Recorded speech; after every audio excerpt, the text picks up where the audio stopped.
Hi hello ನಮಸ್ತೆ ಎಲ್ಲರಿಗೂ ಸ್ವಾಗತ ಮತ್ತೊಮ್ಮೆ ನಮ್ಮ ಚಾನಲ್ಗೆ. ಇವಾಗ ನೀವು ನೋಡ್ತಿರೋ ಹಾಗೆ ನಾನು ಒಂದು ಸ್ವೀಟ್ ರೆಸಿಪಿ ಮಾಡೋದು ತೋರಿಸ್ತಿದ್ದೀನಿ. ತುಂಬಾ ಟೇಸ್ಟಿ ಹಾಗೆ ಈಸಿಯಾಗಿ ನಿಮ್ಮ ಮನೆಯಲ್ಲೇ ಸಿಗುವಂಥ ಸಾಮಗ್ರಿಗಳನ್ನ ಬಳಸ್ಕೊಂಡು ನೀವು ಸುಲಭವಾಗಿ ಮಾಡಿಬಿಡ್ಬೋದು ಒಂದು 10 ನಿಮಿಷದಲ್ಲಿ. ಬನ್ನಿ ಹಾಗಿದ್ರೆ ಇದನ್ನು ಯಾವ ರೀತಿ ಮಾಡೋದು ಅಂತ ನೋಡೋಣ. ಸೊ ನಾನಿಲ್ಲಿ 1 ಕಪ್ ಆಗುವಷ್ಟು ಗೋಧಿ ಹಿಟ್ಟನ್ನು ತೊಗೊಂಡಿದ್ದೀನಿ. ಗೋಧಿ ಹಿಟ್ಟು ಪ್ರತಿಯೊಬ್ಬರ ಮನೆಯಲ್ಲೂ ಇದ್ದೇ ಇರುತ್ತೆ. 1 ಕಪ್ ಆಗುವಷ್ಟು ಗೋಧಿ ಹಿಟ್ಟಿಗೆ 1 ಕಪ್ ಆಗುವಷ್ಟು ಈ ಸಕ್ಕರೆ ಕೂಡ ಪ್ರತಿಯೊಬ್ಬರ ಮನೆಯಲ್ಲೂ ಇದ್ದೇ ಇರುತ್ತೆ. ಹಾಗೆ ಇಲ್ಲಿ 1 ಕಪ್ಪಷ್ಟು ತುಪ್ಪ ತೊಗೊಂಡಿದ್ದೀನಿ. ಅದೇ ಸೇಮ್ ಅಳತೆಯಲ್ಲಿ 1 ಕಪ್ಪಷ್ಟು ತುಪ್ಪ. ಹಾಗೆಯೇ ಇದಕ್ಕೆ ನೀರು 2 ಕಪ್ಪಷ್ಟು ಬೇಕಾಗುತ್ತೆ. ಈ ಸೇಮ್ ಅಳತೆ ಕಪ್ಪಿಂದ 2 ಕಪ್ಪಷ್ಟು ನೀರು. ಇವಾಗ ಒಂದು ಪಾತ್ರೆ ಬಿಸಿ ಇಟ್ಕೊಂಡಿದ್ದೀನಿ. ಲೋ ಫ್ಲೇಮ್ನಲ್ಲಿ ಪಾತ್ರೆನ ಬಿಸಿ ಇಟ್ಕೊಳ್ಳಿ. ಇದಕ್ಕೆ 2 ಸೌಟ್ ಆಗೋಷ್ಟು ತುಪ್ಪ ಹಾಕ್ಕೊಂಡು 2 ಟೇಬಲ್ ಸ್ಪೂನ್ ಆಗೋಷ್ಟು ಈ ಡ್ರೈ ಫ್ರೂಟ್ಸ್ನ ನಾನು ಫ್ರೈ ಮಾಡ್ಕೊಳ್ತಿದ್ದೀನಿ. ಡ್ರೈ ಫ್ರೂಟ್ನ ಈ ಥರ ಸ್ವಲ್ಪ ಮೊದಲೇ ಫ್ರೈ ಮಾಡಿ ಎತ್ತಿಟ್ಕೊಳ್ಳಿ. ನೀವು ಬೇಕಿದ್ರೆ ಸಣ್ಣದಾಗಿ ಕಟ್ ಮಾಡ್ಕೊಂಡು ಕೂಡ ಡ್ರೈ ಫ್ರೂಟ್ಸ್ನ ಬಳಸ್ಬಹುದು. ಇವಾಗ ಈ ಒಣ ದ್ರಾಕ್ಷಿ ಏನಿದೆ ನಾನು ಇದನ್ನು ಸಪ್ರೇಟಾಗಿ ಫ್ರೈ ಮಾಡ್ಕೊಳ್ತೀನಿ. ಯಾಕಂದರೆ ಅದ್ರ ಜೊತೆಗೇ ನಾನು ಸೇರಿಸಿ ಫ್ರೈ ಮಾಡಿದ್ರೆ ಇದು ಬೇಗನೆ ಫ್ರೈ ಆಗುತ್ತೆ ದ್ರಾಕ್ಷಿ. ಅದಕ್ಕೋಸ್ಕರ ಕೊನೆಗೆ ಇದನ್ನು ಫ್ರೈ ಮಾಡ್ಕೊಳ್ತೀನಿ. ಇದನ್ನು ಕೂಡ ಈ ಥರ ಚೆನ್ನಾಗಿ ಫ್ರೈ ಮಾಡಿಕೊಂಡು ಎತ್ತಿಟ್ಕೊಳ್ಳಿ ಸೈಡಲ್ಲಿ. ಇವಾಗ ಈ ತುಪ್ಪಕ್ಕೆ ಉಳಿದಿರುವಂಥ ತುಪ್ಪ ಏನು ಇಟ್ಕೊಂಡಿದ್ದೀವಿ ಅದನ್ನು ಕೂಡ ಇದಕ್ಕೆ ಸೇರಿಸ್ಕೊಳ್ತೀನಿ. ಗ್ಯಾಸ್ ಫ್ಲೇಮ್ನ ಮೀಡಿಯಮ್ನಲ್ಲಿಟ್ಟು ನಾವೇನು ತೊಗೊಂಡಿದ್ದೀವಿ 1 ಕಪ್ಪಷ್ಟು ಗೋಧಿ ಹಿಟ್ಟನ್ನು ಅದನ್ನು ಇವಾಗ ಈ ತುಪ್ಪಕ್ಕೆ ಹಾಕ್ಕೊಳ್ಳೋಣ.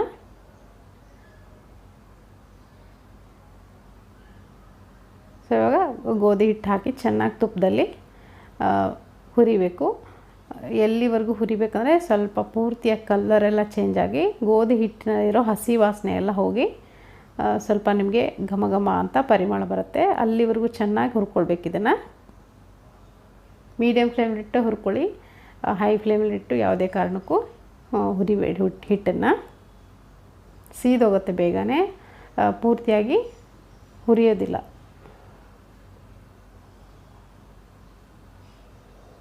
ಈ ಥರ ಸುಮಾರು ಟೈಮ್ ಹಿಡಿಯುತ್ತೆ.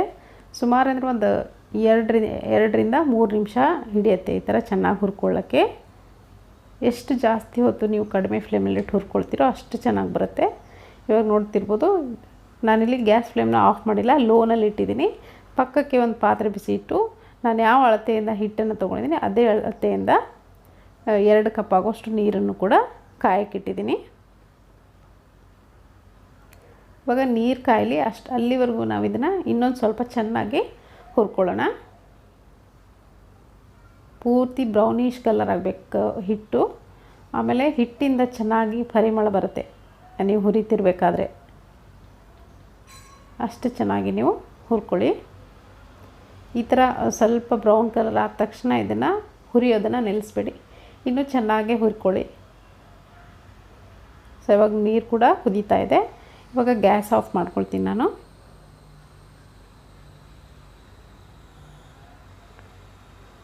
ಒಂದ್ಸರಿ ಚೆನ್ನಾಗಿ ನೀರನ್ನು ಕುದಿಸ್ಕೊಂಡು ಆಫ್ ಮಾಡ್ಕೊಂಡ್ಬಿಡಿ ಗ್ಯಾಸನ್ನು.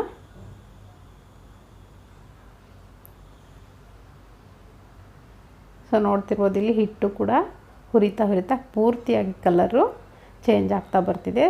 ಸ್ವಲ್ಪ ರೆಡ್ಡಿಶ್ ಗೋಲ್ಡನ್ ಬ್ರೌನ್ ಥರ ಬರ್ತಿದೆ. ಇಷ್ಟಾದರೆ ನಿಮಗೆ ಕರೆಕ್ಟ್ ಅಂತ ಅರ್ಥ. ಇವಾಗ ನಾವು ಆವಾಗಲೇ ಬಿಸಿ ಮಾಡಿ ಇಟ್ಕೊಂಡಿದ್ದೀವಲ್ಲ ನೀರು, ಅದನ್ನು ತಕ್ಷಣವೇ ಹಾಕ್ಕೊಳ್ಳೋಣ.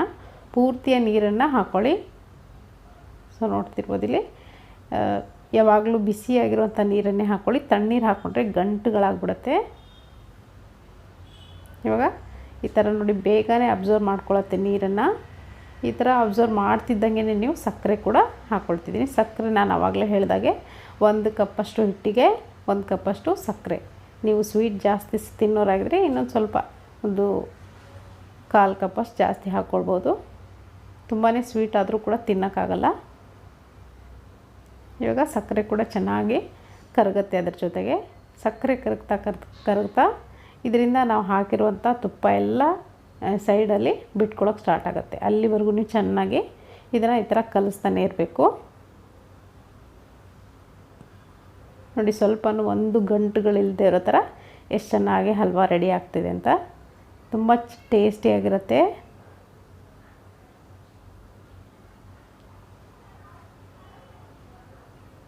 ಸೊ ಇವಾಗ ಹಲ್ವಾ ನಿಮಗೆ ಆಗಿದೆ ಕಂಪ್ಲೀಟಾಗಿ ಅಂತ ನಿಮ್ಗೆ ಗೊತ್ತಾಗೋದು ಹೇಗಂದರೆ ಈ ಥರ ಕಲಿಸ್ತಾ ನೋಡಿ ಕಟ್ ಮಾಡಿಕೊಂಡ್ರೆ ನೀವು ಸಪ್ರೇಟ್ ಆಗಬೇಕು. ನಾನು ತೋರಿಸ್ತೀನಿ. ಸೊ ನೋಡ್ತಿರ್ಬೋದು ಇಲ್ಲಿ ಈ ಥರ ಕಟ್ ಮಾಡಿದ್ರೆ ನೋಡಿ ಈಸಿಯಾಗಿ ಕಟ್ ಆಗಬೇಕದು. ಸ್ಪೂನಲ್ಲಿ ಎಷ್ಟು ಎತ್ಕೊಳ್ತೀವೋ ಅಷ್ಟು ಮಾತ್ರ ಬರಬೇಕು ಕಟ್ಟಾಗಿ. ಅಲ್ಲಿವರೆಗೂ ನೀವು ಇದನ್ನು ಈ ಥರ ಲೋ ಫ್ಲೇಮ್ಲಿಟ್ಟು ಚೆನ್ನಾಗಿ ಈ ಥರ ಕೈ ಆಡಿಸ್ತಾನೆ ಇರಿ. ಪೂರ್ತಿ ತುಪ್ಪ ಎಲ್ಲ ಬಿಡೋಕ್ಕೆ ಸ್ಟಾರ್ಟ್ ಆಗುತ್ತೆ ಸೈಡಲ್ಲಿ. ತುಂಬಾ ಈಸಿ ಸ್ವೀಟ್ ಅಂತ ಹೇಳ್ಬೋದು, ಹಾಗೆ ಟೇಸ್ಟಿ ಕೂಡ. ಇಂಡಿಯನ್ ಫೇಮಸ್ ಅಂತ ಹೇಳ್ಬೋದು. ನೋಡ್ತಿರ್ಬೋದು ಎಷ್ಟು ತೊಗೊಳ್ತೀವೋ ಸ್ಪೂನಾಗಲಿ ಅಷ್ಟೇ ಬರ್ತಾಯಿದೆ. ಇವಾಗ ಇದು ಕರೆಕ್ಟು ಕನ್ಸಿಸ್ಟೆನ್ಸಿ ಅಂತ ಹೇಳ್ಬೋದು ಹಲ್ವಾದ್ದು. ಹಲ್ವಾ ಕರೆಕ್ಟಾಗಿ ಆಗಿದೆ. ಸ್ಪೂನಿಗೆ ಅಂಟಬಾರ್ದು, ಅಂಟು ಕನ್ಸಿಸ್ಟೆನ್ಸಿ ಇರಬಾರ್ದು. ಈಸಿಯಾಗಿ ಬಿಟ್ಕೊಳ್ಬೇಕು. ನೋಡ್ತಿರ್ಬೋದು ಇಲ್ಲಿ ಬಿಟ್ಕೊಳ್ತಾ ಇದೆ ಈ ಥರ. ನೋಡಿ ಕಟ್ ಮಾಡಿ ಎಷ್ಟು ತೊಗೊಳ್ತೀವೋ ಅಷ್ಟೇ ಬರಬೇಕು. ಆವಾಗ ನಿಮಗೆ ಕರೆಕ್ಟಾಗಿ ಹಲ್ವಾ ರೆಡಿಯಾಗಿದೆ ಅಂತ. ಈ ಟೈಮ್ನಲ್ಲಿ ನಾವು ಫ್ರೈ ಮಾಡಿ ಇಟ್ಕೊಂಡಂಥ ಡ್ರೈ ಫ್ರೂಟ್ಸ್ ಕೂಡ ನೀವು ಹಾಕ್ಕೊಳ್ಬೋದು. ಡ್ರೈ ಫ್ರೂಟ್ಸ್ ಇಲ್ಲ ಅಂದರೂ ಕೂಡ ನಡೆಯುತ್ತೆ, ಹಾಗೆ ಕೂಡ ನೀವು ಮಾಡ್ಕೊಳ್ಬೋದು. ಏಲಕ್ಕಿ ಪೌಡರ್ ಕೂಡ ಹಾಕ್ಕೊಳ್ತಿದ್ದೀನಿ.